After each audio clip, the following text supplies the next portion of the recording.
Viewers, എല്ലാവർക്കും ദിജോസ് വേൾഡിൻ്റെ പുതിയൊരു വീഡിയോയിലേക്ക് സ്വാഗതം. ഇന്നത്തെ വീഡിയോയിൽ സംസാരിക്കുന്നത് ഇംപ്ലാന്റേഷൻ സക്സസ്ഫുൾ ആയി കഴിയുമ്പോഴേക്കും നമുക്കുണ്ടാവുന്ന കുറച്ച് വിയേർഡായിട്ടുള്ള പ്രഗ്നൻസി സിംറ്റംസിനെ പറ്റിയിട്ടാണ് കേട്ടോ. ഇതെല്ലാം വിയേർഡാണെന്ന് പറയാൻ പറ്റില്ല, പക്ഷെ ചിലതൊക്കെ വിചിത്രങ്ങളായിട്ടുള്ള കുറച്ച് പ്രഗ്നൻസി സിംറ്റംസ് ആണ്. അങ്ങനെ ഇംപ്ലാന്റേഷൻ നടന്നു കഴിഞ്ഞതിന് ശേഷം നമുക്കുണ്ടാവുന്ന 5 ലക്ഷണങ്ങൾ എന്തൊക്കെയാണെന്ന് നമുക്ക് നോക്കാം. വീഡിയോ നമുക്ക് സ്റ്റാർട്ട് ചെയ്യാം കേട്ടോ. ആദ്യത്തെ ലക്ഷണം എന്ന് പറയുന്നത് പ്രഗ്നൻസി ഡിസ്ചാർജ് ആണ്. അപ്പോൾ പ്രഗ്നൻസി ഡിസ്ചാർജ് നമ്മളിൽ ഉണ്ടാകുന്നത് എപ്പോഴും എഗ് വൈറ്റ് ആയിട്ടുള്ള സെർവിക്കൽ മ്യൂക്കസിനോടൊപ്പം ഒരു വൈറ്റ് ഷെയ്ഡും കൂടി മിക്സ് ആയിട്ടായിരിക്കും നമുക്ക് സെർവിക്കൽ മ്യൂക്കസ് ഉണ്ടാകുന്നത്. ഇപ്പോൾ ഞാനത് നിങ്ങൾക്ക് കയ്യിൽ കാണിച്ചു തരാം. ഇത് കണ്ടോ, എൻ്റെ ആ ഒരു തം ഫിംഗറിൽ അത് കാണുന്നത് കണ്ടോ, അതിൽ ഒരു വൈറ്റ് കട്ടിയായിട്ട് കിടക്കുന്നുണ്ട്. ഒപ്പം ആ ഒരു എഗ് വൈറ്റ് ആയിട്ടുള്ള സെർവിക്കൽ മ്യൂക്കസും ഉണ്ട്.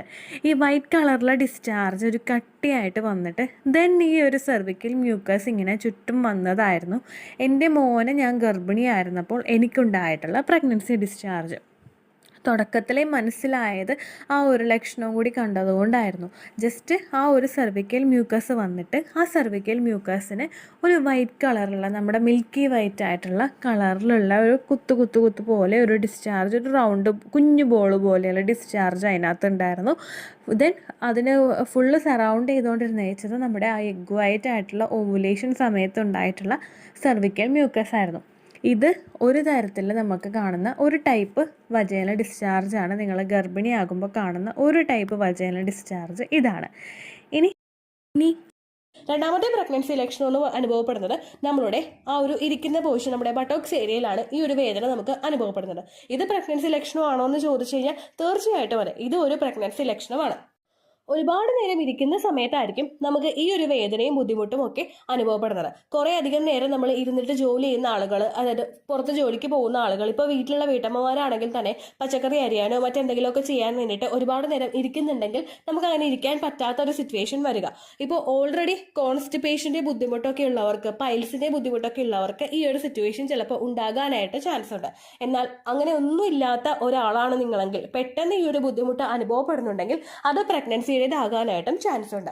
നമ്മളുടെ ശരീരത്തിൽ ഡിഹൈഡ്രേഷൻ ഉണ്ടാകുന്ന സമയത്തും പ്രഗ്നൻസിയുടെ ആ ഒരു ഡൈജഷൻ കുറയുന്ന സമയത്തും കോൺസ്റ്റിപ്പേഷൻ നമുക്ക് അനുഭവപ്പെടാനായിട്ട് ചാൻസ് ഉണ്ട്. ആ കോൺസ്റ്റിപ്പേഷൻ കൂടി വരികയാണെങ്കിൽ, അതായത് വയറിൽ നിന്ന് കൃത്യമായിട്ട് മോഷൻ പോകാത്ത ഒരു സിറ്റുവേഷൻ നമുക്ക് വരികയാണെങ്കിൽ, അങ്ങനെ വരുമ്പോഴും ഒരുപാട് നേരം ഇരിക്കുമ്പോൾ നമുക്കൊരു ഡിഫിക്കൽട്ടീസ് ഉണ്ടാകാനായിട്ട് ചാൻസ് ഉണ്ട്. രണ്ടാമത്തേതെന്ന് പറയുന്നത് ഇംപ്ലാന്റേഷൻ നടക്കുന്ന സമയത്ത് നമുക്ക് കുറച്ചൊരു പ്രഷർ എഫക്റ്റ് ശരീരത്തിൽ ഉണ്ടാകാം. കുഞ്ഞു ഗ്രോ ആകുന്നതിനും മറ്റുമായിട്ട് റിലാക്സിൻ ഹോർമോൺ ശരീരത്തിൽ ഉണ്ടാകുമ്പോഴും, അതുപോലെ യൂട്രസ് പിന്നീട് അങ്ങോട്ടേക്കുള്ള ശരീര അവയവങ്ങളൊക്കെ പുഷ് ചെയ്യുന്നതിന്റെ ഭാഗമായിട്ട് നിങ്ങൾക്ക് അടിവയറിന് താഴോട്ടുള്ള പോർഷനിൽ വേദനയും അസ്വസ്ഥതയും ഒക്കെ കണ്ടിന്യൂസ് ആയിട്ട് അനുഭവപ്പെടാനായിട്ട് ചാൻസ് ഉണ്ട്. പ്രഗ്നൻസിയുടെ ഒരു ഫസ്റ്റത്തെ ട്രൈമസ്റ്റർ ഒക്കെ ആകുമ്പോഴേക്കും നിങ്ങൾക്ക് ഈ വേദന വിസിബിൾ ആയിട്ട് തന്നെ നിങ്ങൾക്ക് മനസ്സിലാവുകയും ചെയ്യും. ദെൻ പിന്നീട് അങ്ങോട്ടേക്ക് പോകും തോറും നിങ്ങൾ ആ ശരീരം അതുമായിട്ട് പൊരുത്തപ്പെടുകയും ആ ഒരു വേദന ഇതുകൊണ്ടാണെന്നുള്ള കാര്യം നമ്മൾ മനസ്സിലാക്കി എടുക്കുകയും ചെയ്യുന്നു. പക്ഷേ തുടക്ക സമയത്തെന്ന് പറയുമ്പോഴേക്കും ഈ ഒരു അസ്വസ്ഥത ഉണ്ടാകുമ്പോഴേക്കും അതിന്റെ റീസൺ അന്വേഷിച്ച് പലരും സഞ്ചരിക്കാറുണ്ട്. അപ്പോൾ ഇതാണ് അതിന്റെ ഒരു റീസൺ എന്ന് പറയുന്നത്. നമുക്ക് കൂടുതൽ പ്രഷർ വരുന്നതിന്റെ ഭാഗമായിട്ട്, പെൽവിക്കിന്റെ ഭാഗത്ത് കൂടുതൽ പ്രഷർ അനുഭവപ്പെടുന്നതിന്റെ ഭാഗമായിട്ടും ഇതേ എഫക്റ്റ് കീഴ്പോട്ടേക്കുള്ള ശരീരഭാഗത്തിലോട്ടും പോകുന്നത് കൊണ്ടാണ് ഇങ്ങനെ ബട്ടോക്സിൽ നിങ്ങൾക്ക് പെയിൻ അനുഭവപ്പെടുന്നത്. അങ്ങനെയുള്ള സിറ്റുവേഷനിൽ പിന്നെയും ശരീരത്തിനെ കൂടുതൽ ടയേർഡ് ആക്കാൻ വേണ്ടിയിട്ട് ഒരുപാട് നേരം അങ്ങോട്ട് ഇരിക്കാതെ കുറച്ചു നേരം എഴുന്നേറ്റ് നടക്കാനോ അല്ലെങ്കിൽ കുറച്ചു നേരം ഒന്ന് കിടക്കാനായിട്ടോ നിങ്ങൾ ശ്രദ്ധിക്കുക. അതുപോലെ തന്നെ പ്രഗ്നന്റ് ആകുന്ന സമയങ്ങളിൽ ധാരാളം വെള്ളം നിങ്ങൾ കുടിക്കുക. എത്രത്തോളം കുടിക്കാൻ പറ്റുമോ അത്രത്തോളം നിങ്ങൾ കുടിക്കുക. എന്ന് വെച്ചിട്ട് 3 ഗ്ലാസ്സേ കുടിക്കാൻ പറ്റുള്ളൂ എന്ന് നിങ്ങൾ പറയരുത് കേട്ടോ.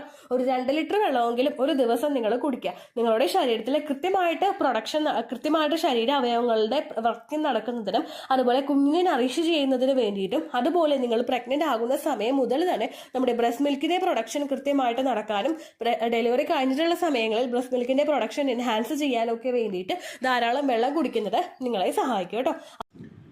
മൂന്നാമത്തെ ലക്ഷണം എന്ന് പറയുന്നത്, അടുത്തൊരു ബുദ്ധിമുട്ട് നമുക്കുണ്ടാകുന്നത് യൂറിൻ ലീക്കേജ് ആണ്. യൂറിൻ ലീക്കേജ് പല സ്ത്രീകൾക്കും കുറച്ചും കൂടെ പോകുന്ന സമയത്ത്, അതായത് നമ്മളൊരു മിഡിൽ ഏജിൽ എത്തുന്ന സമയത്ത് ഉണ്ടാവാനായിട്ട് ചാൻസ് ഉണ്ട്. എന്നാൽ പ്രഗ്നൻസി പോസിറ്റീവ് ആയി കഴിഞ്ഞാൽ പല സ്ത്രീകൾക്കും ഇത്തരത്തിൽ യൂറിൻ ലീക്കേജ് ഉണ്ടാവാനായിട്ട് ചാൻസ് ഉണ്ട് കേട്ടോ. അതുണ്ടാവാനായിട്ടുള്ള പ്രധാനപ്പെട്ട ഒരു റീസൺ എന്ന് പറയുന്നത് നമ്മൾ പ്രഗ്നൻസി പോസിറ്റീവ് ആകുമ്പോൾ എസ്പെഷ്യലി ഫസ്റ്റ് പ്രഗ്നൻസിയിൽ നമ്മുടെ യൂട്രസ് എക്സ്പാൻഡ് ആവാനായിട്ട് തുടങ്ങും. യൂട്രസ് അല്ലെങ്കിൽ അത് എക്സ്പാൻഡ് ചെയ്യുന്നതിന്റെ ഒരു എഫക്റ്റ് നമ്മുടെ താഴോട്ടുള്ള ശരീരഭാഗത്തോട്ടും വളരെ കൂടുതലായിട്ട് ഉണ്ടാവാനായിട്ട് ചാൻസ് ഉണ്ട്. ഇത് നമ്മുടെ ബ്ലാഡറിലും നമ്മുടെ പെൽവിക് പോർഷനിലും പ്രഷർ കൊടുക്കുന്നതിന്റെ ഭാഗമായിട്ട് നിങ്ങൾക്ക് യൂറിൻ ലീക്കേജ് ഉണ്ടാവാനായിട്ടുള്ള ചാൻസസ് ഉണ്ട്. എസ്പെഷ്യലി ഒന്ന് കട്ടിയായിട്ട് തുമ്മിക്കഴിയുമ്പോൾ അല്ലെങ്കിൽ നല്ലതുപോലെ ഒന്ന് ചുമച്ച് കഴിയുമ്പോൾ അപ്പോൾ തന്നെ ആ യൂറിൻ ഒന്ന് പോകുന്നത് പോലെ നമുക്ക് തോന്നുക. അതല്ലെങ്കിൽ ഇപ്പോൾ ഒരുപാട് നാളുകളായിട്ട് കൺട്രോൾ ചെയ്ത് യൂറിൻ നല്ലതുപോലെ പിടിച്ചു വെക്കാൻ പറ്റുന്ന ആളുകൾക്കൊക്കെ പെട്ടെന്ന് യൂറിൻ മൂത്രമൊക്കെ മുട്ടിക്കഴിഞ്ഞാൽ അപ്പോൾ തന്നെ പോകേണ്ട ഒരു സിറ്റുവേഷൻ വരിക. അല്ലെങ്കിൽ 1-2 ഡ്രോപ്സ് അവിടെ ലീക്കേജ് ഉണ്ടാവാനായിട്ടുള്ള ചാൻസസും ഈ ഒരു സിറ്റുവേഷനിൽ നമുക്ക് ഉണ്ടാവാനായിട്ട് ചാൻസ് ഉണ്ട് കേട്ടോ. ഏറ്റവും കൂടുതൽ ഫസ്റ്റ് പ്രഗ്നൻസിയിലുള്ള ആളുകൾക്കായിരിക്കും ഈ ഒരു വ്യത്യാസം ഉണ്ടാകുന്നത്. സെക്കൻഡ് പ്രഗ്നൻസി ആകുമ്പോഴേക്കും യൂട്രസ് ചില ആളുകൾക്കൊക്കെ ഒന്ന് എക്സ്പാൻഡ് ആയിട്ടുണ്ടാകും. ഡയാസിസ് റെക്ടി എന്ന് പറയുന്നൊരു കണ്ടീഷൻ നമുക്ക് ഉണ്ടാവാനായിട്ട് ചാൻസ് ഉണ്ട്. അതായത് പൂർണ്ണമായിട്ടും അത് അങ്ങോട്ട് ചേരാത്തൊരു സിറ്റുവേഷൻ നമുക്കുണ്ടാകും. അപ്പോൾ നമുക്ക് ഈ ഒരു ബുദ്ധിമുട്ട് ഉണ്ടായിക്കൊള്ളണമെന്നില്ല. പക്ഷേ ഫസ്റ്റ് പ്രഗ്നൻസിയിൽ നമുക്കിത് ഉണ്ടാവാനായിട്ട് ചാൻസ് ഉണ്ട്. ഇത് പറയുന്ന സമയത്ത് നിങ്ങൾ എല്ലാവരും ചിന്തിക്കുന്ന ഒരു കാര്യമുണ്ട്. നമ്മളിപ്പോൾ യൂറിൻ നല്ലതുപോലെ ഹോൾഡ് ചെയ്ത് പിടിച്ചു കഴിഞ്ഞ് നമുക്ക് തുമ്മുമ്പോഴേക്കും ആർക്കായാലും 2 ഡ്രോപ്സ് യൂറിൻ പോകില്ലേ എന്ന് ചിന്തിക്കുന്നവരുണ്ട് കേട്ടോ. അങ്ങനത്തെ സിറ്റുവേഷൻ അല്ല ഞാൻ ഉദ്ദേശിച്ചത്. അതായത് നമ്മൾ ഒരുപാട് നേരം യൂറിൻ ഇങ്ങനെ പിടിച്ചു നിൽക്കില്ലേ, ആ സിറ്റുവേഷനിലല്ല. അത് സ്ത്രീകൾക്കല്ല പുരുഷന്മാർക്കാണെങ്കിലും അങ്ങനെ ഒരു ഹോൾഡ് ചെയ്ത് വെക്കുന്ന സിറ്റുവേഷനിൽ ഡ്രോപ്സ് പോകാനായിട്ട് ചാൻസ് ഉണ്ട്. ഇത് അങ്ങനെയല്ല കേട്ടോ. മൂത്രം ഒഴിക്കാനായിട്ട് ജസ്റ്റ് നമുക്കൊരു സെൻസേഷൻ അല്ലെങ്കിൽ ഒരു ഫീലിങ്സ് നമുക്ക് കിട്ടുന്ന ഒരു സമയമില്ലേ, ആ സമയത്ത് തന്നെ ഒന്ന് തുമ്മുമ്പോഴോ ഒന്ന് ചുമയ്ക്കുമ്പോഴോ യൂറിൻ പോകുന്ന സിറ്റുവേഷൻ ആണ് കേട്ടോ ഉദ്ദേശിച്ചത്. 4ാമത്തെ ലക്ഷണം എന്ന് പറയുന്നത് നമുക്ക് പല സ്ത്രീകൾക്കും പല സമയങ്ങളിലും വജൈനയിൽ ഇച്ചിങ് അനുഭവപ്പെടാറുണ്ട്. ഏറ്റവും കൂടുതൽ ഉണ്ടാകുന്നത് പീരിയഡ്സ് കഴിഞ്ഞിട്ടുള്ള സമയം. കാരണം നമ്മൾ പാഡ്സ്, അതുപോലെ മെൻസ്ട്രൽ കപ്സ്, അതുപോലെ ക്ലോത്ത് ഒക്കെ ഉപയോഗിക്കുന്നവരുണ്ടാകും. അതെല്ലാം ഉപയോഗിച്ചിട്ട് ആ പീരിയഡ്സ് കഴിയുന്ന ആ ഒരു സമയത്ത് നമുക്ക് ആ ഒരു മുറുക്കി വെച്ചതിന്റെയും പാഡ്സ് വെച്ചതിന്റെയും ഒക്കെ ഇറിറ്റേഷൻ കൊണ്ടിട്ട് പല സ്ത്രീകളിലും ഇച്ചിങ് ഉണ്ടാകും. ചിലർക്കെന്ന് പറയുന്നത് ഓവുലേഷൻ കഴിഞ്ഞതിന് ശേഷം ഇച്ചിങ് ഉണ്ടാകും, ഓവുലേഷൻ സമയങ്ങളിൽ ഇച്ചിങ് ഉണ്ടാകും. അപ്പോൾ പ്രധാനമായിട്ടും ഓവുലേഷൻ കഴിഞ്ഞതിന് ശേഷം ഇച്ചിങ് ഉണ്ടാവാനായിട്ടുള്ള ഒരു കാരണമായിട്ട് പ്രഗ്നൻസി ലക്ഷണം അവിടെ വരാറുണ്ട്. ഇങ്ങനെ ഉണ്ടാവാനായിട്ടുള്ള കാരണം എന്ന് പറയുന്നത് പ്രഗ്നന്റ് ആകുന്ന സമയത്ത് നമ്മളുടെ ശരീരത്തിൽ വജൈനൽ ഡിസ്ചാർജ് ഉണ്ടാവാറുണ്ട്. വജൈനൽ ഡിസ്ചാർജ് എന്ന് പറയുന്നത് നമ്മുടെ സെർവിക്സിൽ നിന്ന് വരുന്ന ഒരു ടൈപ്പ് ഡിസ്ചാർജ് ആണ്. ഈ ഡിസ്ചാർജിന്റെ അളവ് പ്രഗ്നന്റ് ആകുന്ന ഒരു സ്ത്രീക്ക് അതാകാത്തൊരു സ്ത്രീയെ അപേക്ഷിച്ച് കുറച്ചുകൂടി ക്വാണ്ടിറ്റി കൂടുതലായിരിക്കും. എല്ലാവരിലും പ്രഗ്നൻസി വജൈനൽ ഡിസ്ചാർജ് ഉണ്ടാകും എന്ന് നമുക്ക് പറയാനായിട്ട് സാധിക്കില്ല. എന്നാൽ അതുള്ള സ്ത്രീകളിൽ അതിന്റെ അളവ് എന്ന് പറയുന്നത് നോർമലി ഉള്ളതിനേക്കാളും കുറച്ചുകൂടി കൂടുതലായിരിക്കും. ഇങ്ങനെ ഡിസ്ചാർജ് വരുന്നത് പല സ്ത്രീകളിലും ഇച്ചിങ് അഥവാ ചൊറിച്ചിൽ ഉണ്ടാകുന്നതിന് കാരണമാകുന്നു. മറ്റൊരു ലക്ഷണമാണ് നമ്മളിൽ ഉണ്ടാകുന്ന ഹോർമോൺ ഷിഫ്റ്റ്. പെട്ടെന്നൊരു ഹോർമോൺ ചേഞ്ചസ് നമുക്ക് അവിടെ സംഭവിക്കുമ്പോഴേക്കും അതിന്റെ ഭാഗമായിട്ടും പലർക്കും ഇച്ചിങ് ചൊറിച്ചിലും അനുഭവപ്പെടാറുണ്ട്. 3ാമത്തെ റീസൺ എന്ന് പറയുന്നത് നമ്മുടെ യൂട്രസിലോട്ട് ബ്ലഡ് സർക്കുലേഷൻ കൂടുന്നതോടൊപ്പം നമ്മുടെ സെർവിക്സിലോട്ടും നമ്മുടെ വജൈനയിലോട്ടും പ്രഗ്നൻസി സമയത്ത് ബ്ലഡ് സർക്കുലേഷൻ കൂടാറുണ്ട്. ഇതിന്റെ ഭാഗമായിട്ടും പലർക്കും വജൈനൽ ഇച്ചിങ് അനുഭവപ്പെടാറുണ്ട്. 4ാമത്തെ ഒരു ലക്ഷണം എന്ന് പറയുന്നത് ഈസ്റ്റ് ഇൻഫെക്ഷൻ ആണ്. പ്രഗ്നന്റ് ആകുന്ന പല സ്ത്രീകൾക്കും ഈസ്റ്റ് ഇൻഫെക്ഷൻ ഉണ്ടാവാറുണ്ട്. ഈസ്റ്റ് ഇൻഫെക്ഷൻ എന്ന് പറയുന്നത് നമുക്ക് നോർമലി ഏതൊരു സ്ത്രീക്കും അവരുടെ ഏതെങ്കിലും ഒരു ആർത്തവ കാലഘട്ടങ്ങളിൽ ഉണ്ടാകുന്ന ഒരു ഇൻഫെക്ഷൻ ആണ് ഈസ്റ്റ് ഇൻഫെക്ഷൻ എന്ന് പറയുന്നത്. നമുക്ക് കുറച്ച് തിക്കായിട്ടുള്ള വജൈനൽ ഡിസ്ചാർജ് ആയിരിക്കും ഉണ്ടാകുന്നത്. കുറച്ച് ചൊറിച്ചിൽ നമുക്ക് അനുഭവപ്പെടും. നമ്മളൊന്ന് ഹൈജീൻ നല്ലതുപോലെ ഒന്ന് ശ്രദ്ധിച്ചു കഴിഞ്ഞ് കഴിഞ്ഞാൽ ഈ ഒരു ഇൻഫെക്ഷൻ പെട്ടെന്ന് തന്നെ നമുക്ക് അങ്ങോട്ട് മാറിപ്പോവുകയും ചെയ്യും. ഇങ്ങനെയുള്ള ഇൻഫെക്ഷന്റെ ഭാഗമായിട്ടും സ്ത്രീകൾക്ക് വജൈനൽ ഇച്ചിങ് അനുഭവപ്പെടാം. അതായത് നമുക്ക് വജൈനയിൽ ചൊറിച്ചിൽ അനുഭവപ്പെടാം. ആ സ്കിന്നിന്റെ ഭാഗത്ത് ഉണ്ടാകുന്നതിനേക്കാളും കൂടുതൽ ഉള്ളിലോട്ടുള്ള ഭാഗങ്ങളിലായിരിക്കും നമുക്ക് ഇച്ചിങ് അനുഭവപ്പെടുന്നത്. ഇങ്ങനെ കൂടുതൽ ഇച്ചിങ് വന്നു കഴിഞ്ഞാൽ നമ്മൾ കൂടുതലായിട്ട് നമ്മൾ ഇങ്ങനെ മാതിക്കൊണ്ടിരിക്കാതെ നമ്മൾ കുറച്ച് നേരിയ ഒരു തിളച്ച വെള്ളമൊക്കെ, നേരിയ തണുപ്പുള്ള ചൂടുള്ള ഒരു വെള്ളമൊക്കെ നമുക്ക് ആ ഭാഗത്തൊക്കെ ഇട്ട് ഒന്ന് കഴുകുന്നത് നല്ലതായിരിക്കും. അതുപോലെ തന്നെ നമ്മൾ അണ്ടർവെയർ ഇടയ്ക്കിടയ്ക്ക്, അതായത് ഒരു രാവിലെയും വൈകുന്നേരം എന്നുള്ള കണക്കിൽ നമ്മൾ മാറ്റുന്നത് നല്ലതായിരിക്കും. ഒരുപാട് ടൈറ്റുള്ള ഡ്രസ്സുകൾ ധരിക്കുന്നത് അവോയ്ഡ് ചെയ്യുന്നതും നല്ലതായിരിക്കും കേട്ടോ. 5ാമത്തെ ലക്ഷണം എന്ന് പറയുന്നത് ഹൃദയമിടിപ്പിൽ ഉണ്ടാകുന്ന വ്യത്യാസമാണ്. നോർമലി പോയിക്കൊണ്ടിരുന്നിരുന്ന നമ്മുടെ ആ ഒരു പമ്പിങ് പ്രഗ്നന്റ് ആയിരിക്കുന്ന സമയത്ത് നോർമലി ഉണ്ടാകുന്നതിനേക്കാളും കുറച്ചൊന്ന് പടി ഇൻക്രീസ് ആകും. അങ്ങനെ ഇൻക്രീസ് ആകാനായിട്ടുള്ള കാരണം എന്താണെന്ന് നിങ്ങൾക്കറിയാം. കാരണം നമ്മുടെ വയറ്റിൽ വളരുന്ന ആ ഒരു കുഞ്ഞിനെ ഒന്ന് നറിഷ് ചെയ്യുന്നതിന് വേണ്ടിയിട്ട്, അതിന്റെ ഗ്രോത്തിന് വേണ്ടിയിട്ടുള്ള ന്യൂട്രിയൻസ് അതിന് കിട്ടുന്നതിന് വേണ്ടിയിട്ട്, അതുപോലെ തന്നെ കുഞ്ഞ് യൂട്രസിൽ കിടക്കുന്നതോടൊപ്പം മറ്റു പല ശരീരഭാഗങ്ങളുണ്ട്.